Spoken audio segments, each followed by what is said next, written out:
Hello दोस्तों, राधे राधे, जय माता दी। आप सबको आज हम बताने जा रहे हैं कौन सी 3 स्त्रियों को तुलसी पर दिया नहीं जलाना चाहिए और जल नहीं देना चाहिए।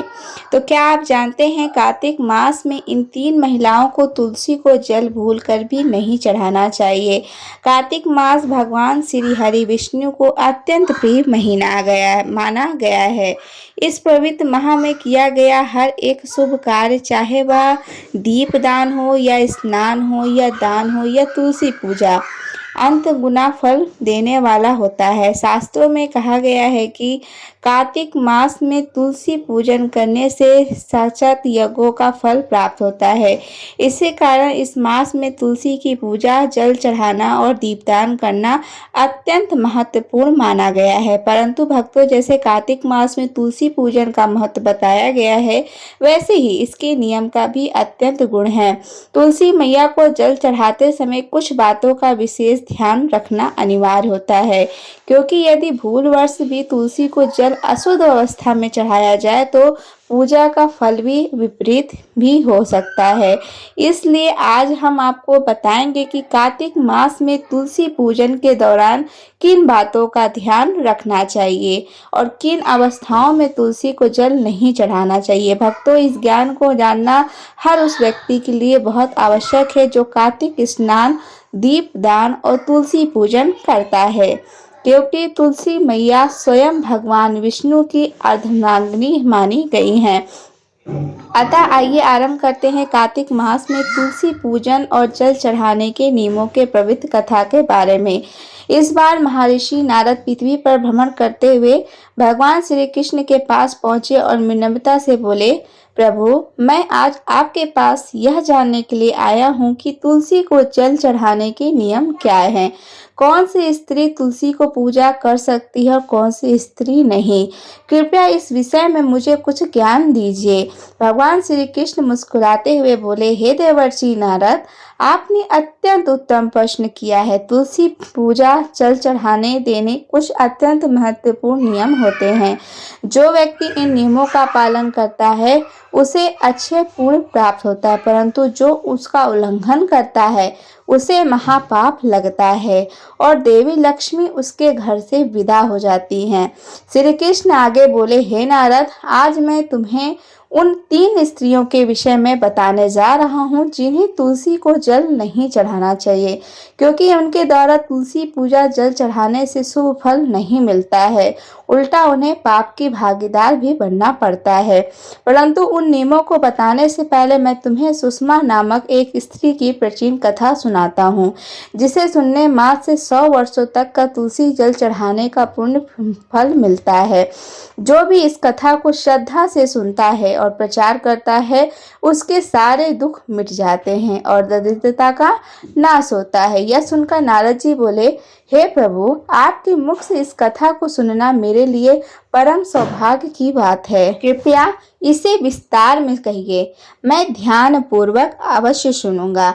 तब भगवान श्री कृष्ण कथा सुनाने लगे। देवर्षि, प्राचीन काल की बात है। पश्चिम दिशा में एक अत्यंत सुंदर और समुद्र नगरी थी, जहाँ सुकुमार नाम का एक बुद्धिमान, वेदों का ज्ञाता, धर्मनिष्ठ ब्राह्मण रहता था।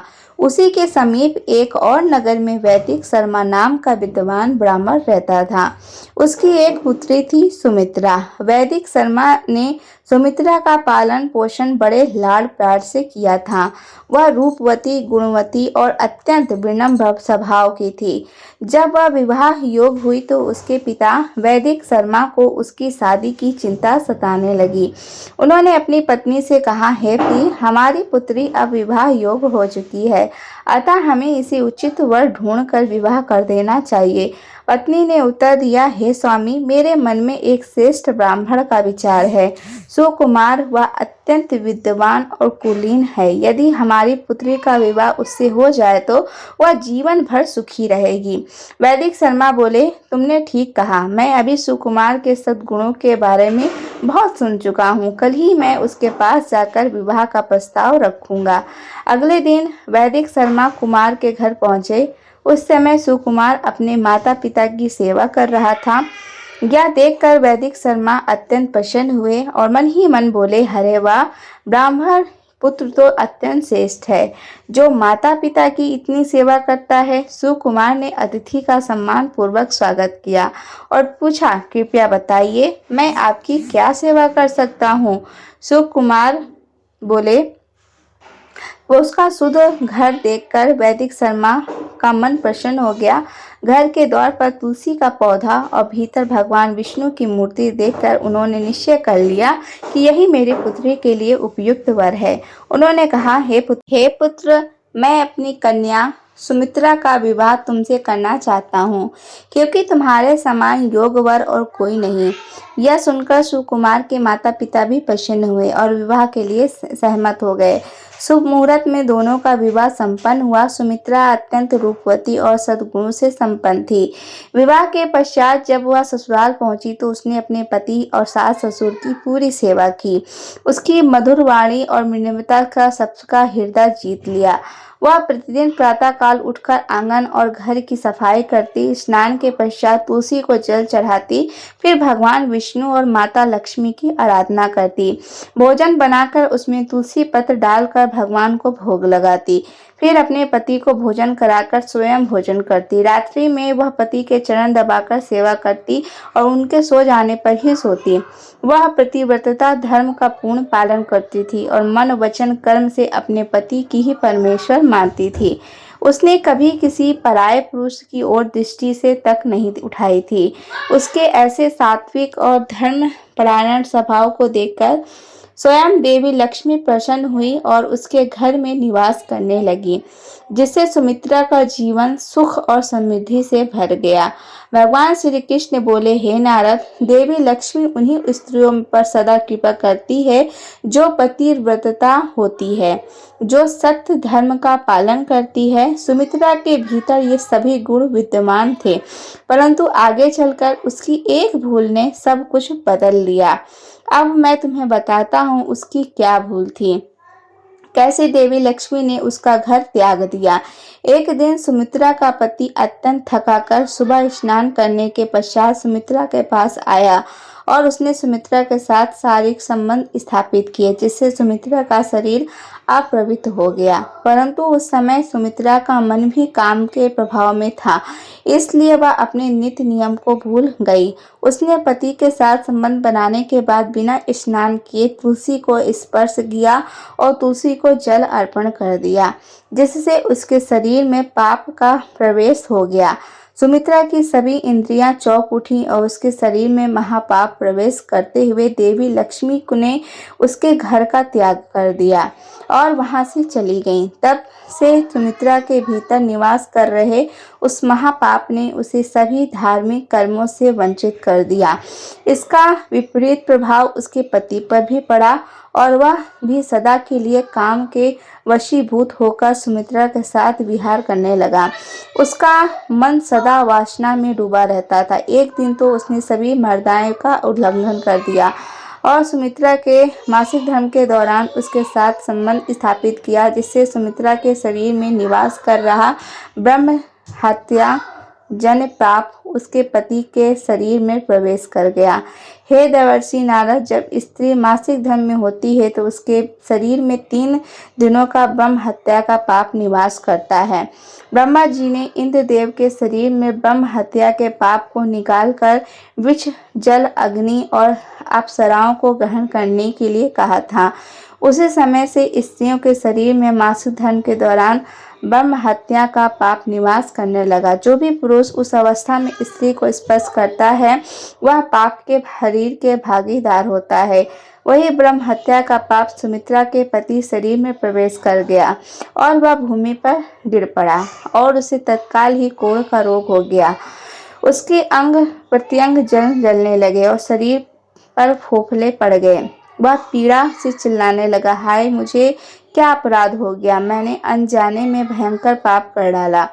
अब मेरी रक्षा कौन करेगा। यह दृश्य देखकर सुमित्रा की सास तुरंत वहां पहुंची और अपने पुत्र की दशा को देखकर क्रोधित से बोली, अरे कुटिला, तूने क्या कर डाला। अपने पति का धर्म नष्ट कर दिया।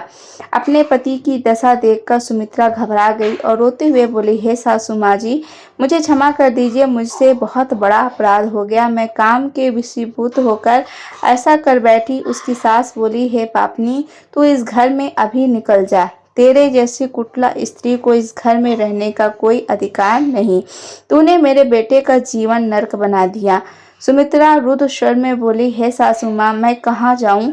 मेरे पति के अलावा मेरा कोई नहीं। मैं उन्हें छोड़कर जीवित नहीं रह सकती। सास बोली, तू कहीं पर जाकर मर जा, पर अब इस घर में तेरे लिए कोई स्थान नहीं। इतना कहकर उन्होंने सुमित्रा को धक्के मारकर घर से निकाल दिया। सुमित्रा दुखी होकर घर से निकल गई। वह अपनी भूल पर पछताने लगी। चलते चलते वह एक वन में पहुंची। वहां पर एक तपस्वी ऋषि का आश्रम था। वह वहीं जाकर बैठ गई और अपने पाप के बारे में सोचते हुए विलाप करने लगी। कुछ समय बाद वहीं ऋषि वहां आए और उसे आश्रम के स्वामी थे। उन्होंने एक स्त्री को अव्यवस्थित देखकर पूछा, हे कल्याणी, तुम कौन हो और यहाँ अकेली क्यों बैठी हो। बताओ, तुम्हारे दुख का कारण क्या है। सुमित्रा बोली, हे मुनिवर, मेरा नाम सुमित्रा है। मेरे द्वारा घोर पाप हुआ है। इसी कारण मैं अपने परिवार से अलग होकर यहाँ आ गई हूँ। ऋषि ने कहा, हे देवी, तुम चिंता मत करो। पहले यह बताओ, तुमसे कौन सा पाप हुआ है, ताकि मैं तुम्हारी सहायता कर सकूं। सुमित्रा ने करुण स्वर में कहा, हे मुनिवर, मेरे द्वारा मासिक धर्म के दौरान अपने पति के साथ स्पर्श करने से जिससे मेरे पति को कोढ़ रोग हो गया और वे असहनीय पीड़ा भोग रहे हैं। ऋषि बोले, हे पुत्री, जो सो हो गया अब बदल नहीं सकता, परंतु प्रायश्चित से पाप का नाश हो सकता है। तुम इस आश्रम में रहो, ब्रह्मचार्य का पालन करो, भगवान विष्णु की आराधना करो, तुलसी को नित्य जल अर्पित करो और गौ माता की सेवा करो। ऐसा करने से तुम्हारे पति शीघ्र ही रोग मुक्ति हो जाएंगे। ऋषि के आदेश के अनुसार सुमित्रा वहीं रहने लगी। कार्तिक मास में का महीना था। वह प्रतिदिन प्रातःकाल स्नान कर तुलसी को जल अर्पित करती, भगवान विष्णु को तुलसी का पत्र चढ़ाकर भोग लगाती और गौ सेवा करती। दिन भर भगवान की मूर्ति को समक्ष बैठकर भक्ति में लीन रहती। इस प्रकार 1 वर्ष बीत गया और भगवान विष्णु सुमित्रा के निष्ठा और भक्ति से प्रसन्न होकर साक्षात उसके सम्मुख प्रकट हुए और उन्होंने देख सुमित्रा के बार बार प्रणाम किया। भगवान विष्णु बोले, हे पुत्री, तुम्हारी अटूट श्रद्धा और भक्ति से प्रसन्न हूँ। बताओ, तुम्हारी क्या इच्छा है। सुमित्रा ने कहा, हे प्रभु, मुझसे कौन सा अपराध हुआ जिसके कारण मेरे भीतर वासना का प्रभाव पड़ा और मेरे पति को यह भयंकर रोग प्राप्त हुआ। तब भगवान विष्णु बोले, हे पुत्री, ध्यान पूर्वक सुनो। तुम्हारे द्वारा अनजाने में एक पाप हुआ था। एक दिन तुम अपने पति के साथ संबंध बनाने के बाद बिना स्नान किए ही तुलसी को जल अर्पित किया था। पति पत्नी का संबंध बनाते हैं तो उनका शरीर अपवित्र हो जाता है। ऐसी अवस्था में तुलसी को छूना भी वर्जित है, क्योंकि तुलसी स्वयं देवी लक्ष्मी का रूप है। जब तुमने अपवित्र अवस्था में तुलसी को स्पर्श किया, तब उसी क्षण देवी लक्ष्मी ने तुम्हारा घर त्याग दिया और उस रिक्त स्थान में काम रूप महापाप ने प्रवेश कर लिया। उसी पाप के प्रभाव से तुम्हारे पति के भीतर वासना की तीव्रता बढ़ी, जिसके कारण मासिक धर्म के समय तुम्हारे पति ने अनिति की और उन्हें कोढ़ का श्राप मिला। यह सुनकर सुमित्रा आंसू से भरी आंखों से बोली, हे प्रभु, यह सब अनजाने में हुआ। मैं इसके लिए क्षमा चाहती हूँ। अब इस पाप का क्या प्रायश्चित है। भगवान विष्णु कहते हैं, हे पुत्री, इस पाप का प्रायश्चित तुमने 1 वर्ष तक ब्रह्मचार्य का व्रत का पालन करके किया, इसलिए अब तुम पाप से मुक्त हो चुकी हो। सुमित्रा कहती है, हे प्रभु, कृपया मुझे बताइए कि किस अवस्था में तुलसी को जल नहीं देना चाहिए और दीपक नहीं जलाना चाहिए। तुलसी को जल देने से क्या नियम है। भगवान विष्णु कहते हैं, हे पुत्री, अब मैं तुम्हें तुलसी को जल देने के नियम बताता हूँ। तुम इसे ध्यान से सुनो। हे पुत्री, तुलसी एक अत्यंत पवित्र पौधा है। यह मुझे सबसे अधिक प्रिय है, इसलिए इसकी सात्विकता बनी रहनी चाहिए। इस पौधों को कभी अपवित्र अवस्था में स्पर्श नहीं करना चाहिए। जो स्त्री मासिक धर्म में स्त्री होती है उसे इस पौधों को कभी स्पर्श नहीं करना चाहिए, क्योंकि उस समय उसके शरीर में ब्रह्म हत्या का पाप होता है। ऐसे में स्त्री को तुलसी को जल नहीं देना चाहिए। किसी भी स्त्री या पुरुष को संबंध बनाने के बाद तुलसी के पौधे को स्पर्श नहीं करना चाहिए और ना ही इसे जल देना चाहिए, क्योंकि इस अवस्था में शरीर अपवित्र हो जाता है। ऐसी अवस्था में तुलसी के पौधे को स्पर्श करने पर दोष लगता है और देवी लक्ष्मी ऐसे स्थान से चली जाती हैं। हे पुत्री, जो स्त्री अपने पति का त्याग करके अन्य पुरुषों के साथ निवास करती है उसे भी तुलसी को जल नहीं चढ़ाना चाहिए। तुलसी पूजा करने का अधिकार केवल पतिव्रता स्त्री को ही है। जो स्त्रियां पतिव्रता नहीं होती हैं उन्हें तुलसी को जल नहीं चढ़ाना चाहिए। हे पुत्री, अब मैं तुम्हें तुलसी को जल देने के महत्वपूर्ण नियम बता रहे हैं, इन्हें ध्यान में रखो। तब सुमित्रा कहती है, हे प्रभु, मेरे पति कोढ़ के रोग से पीड़ित हैं, कृपया करके उन्हें इस रोग से मुक्ति कीजिए। तब भगवान विष्णु कहते हैं, हे पुत्री, तुमने इस तुलसी के पौधे की 1 वर्ष तक पूजा की है। यह अत्यंत पवित्र पौधा है। अब तुम इसके पत्ते ले जाकर अपने पति को खिला दो तो वह समस्त रोग से और पापों से मुक्त हो जाएगा। इतना कहकर भगवान विष्णु अंतर ध्यान हो जाते हैं। यह सुनकर सुमित्रा अत्यंत प्रसन्न हो जाती है और बार बार भगवान को प्रणाम करके धन्यवाद देती है। फिर सुमित्रा उस तुलसी के पौधे के कुछ पत्ते तोड़कर घर जाती है और अपनी पति कोढ़ी को पिला देती है। तुलसी के पत्ते खाते ही उसका पति पुनः स्वस्थ हो जाता है और सुमित्रा को गले से लगा लेता है। यह चमत्कार देखकर सुमित्रा की सास भी अत्यंत प्रसन्न होती है और फिर से वे सुखपूर्वक रहने लगते हैं। भगवान श्री कृष्ण कहते हैं, हे देवर्षि नारद, इसलिए इन अवस्थाओं में स्त्रियों को तुलसी को जल नहीं चढ़ाना चाहिए और ना ही तुलसी को स्पर्श करना चाहिए, अन्यथा इसके अशुभ परिणाम भोगने पड़ते हैं, जैसे कि सुमित्रा के साथ हुआ। आइए अब जानते हैं तुलसी के पौधे से जुड़े कुछ महत्वपूर्ण नियम।